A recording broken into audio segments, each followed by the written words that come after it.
Over the last 10 years, sea levels have risen at an alarming rate.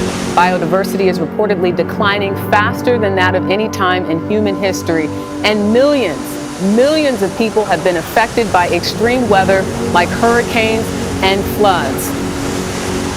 A climate refugee is someone who's moving away from the coast, decided to pick up and leave because they've seen too many floods and their home has been wiped out. A farmer in a country where it's gotten too hot and too dry and they can't subsist anymore and they have to move to the city. Someone who got caught in a wildfire and their home burnt up and now they have to go and find a totally new place to live. Those lacking the means to mitigate and adapt to the most severe impacts of extreme climate change often represent cultures that date back thousands of years. As the large-scale displacement of these vulnerable communities accelerates, the importance of cultural preservation will be put to the test. How will the acceleration of climate migration impact the cultural preservation of vulnerable communities? As accelerating climate change events increasingly threaten to reduce cultural diversity, can the internet preserve vulnerable cultures, or will it submerge them in a sea of information?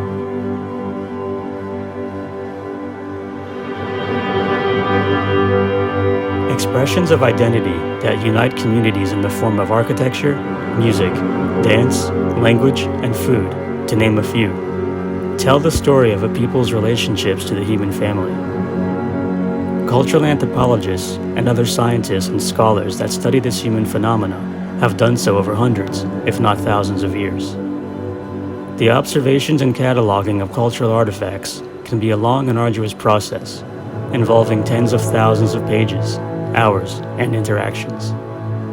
As technology and innovation have accelerated, so have the various methods of preserving cultural artifacts, expanding access to rich archives of cultural heritage.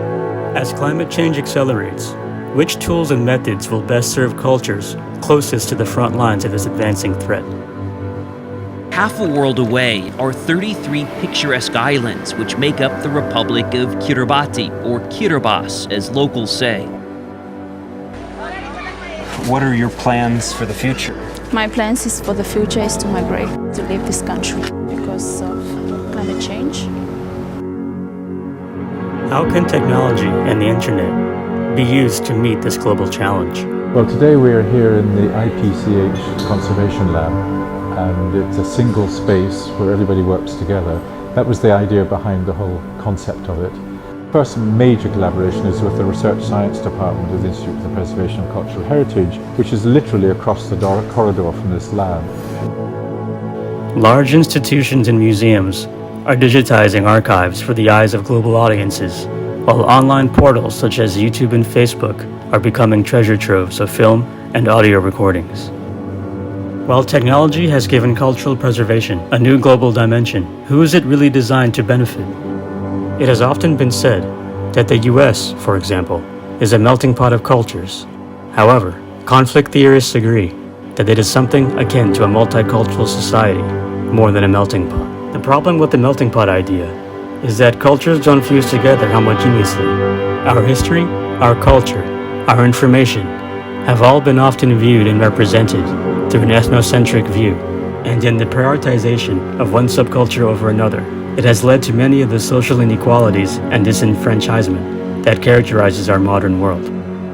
How will this global lens impact these vulnerable cultures over the long term? Madre, Iño, Padre, Iya. Each of these languages holds a little piece of information or a lot of information, can hold information about medicines and health, can hold information about the constellations in the sky, and that's an information that if you lose the language, you lose that connection. Acculturation to me is learning how to keep your culture while interacting successfully with other cultures.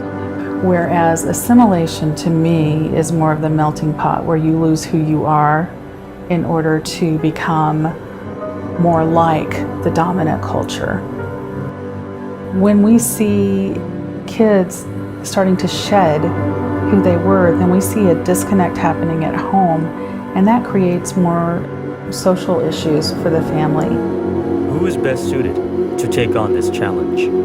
Traditionally, the recording and archiving of cultural artifacts, which can include expressions of language, dress, diet, religious iconography, or representations of relationships to the surrounding environment, can take months or even years of observing and building trust with communities.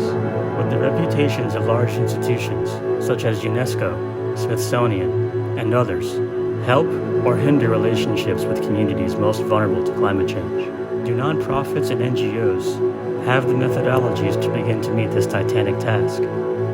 If so, which institutions could go about recording at this scale and speed? In the world of large and well-funded NGOs, the work has already begun. NGOs such as the National Trust for Historic Preservation and UNESCO's World Heritage Center have begun research initiatives to attempt to meet this need. Cultural preservation that focuses on interactions between people may prove the best way forward in the era of accelerating migrations. The internet, digital video, and social networking platforms could capture recordings of theme-based conversations between mothers and daughters, or grandfathers and grandsons, giving substantial insight into the culture, language, and dynamics of communities vulnerable to sudden changes in their ecosystems. Emphasizing these connections and the artifacts and rituals that are central to culture could give us the most complete representation and preservation that benefits both vulnerable communities and the globe as a whole.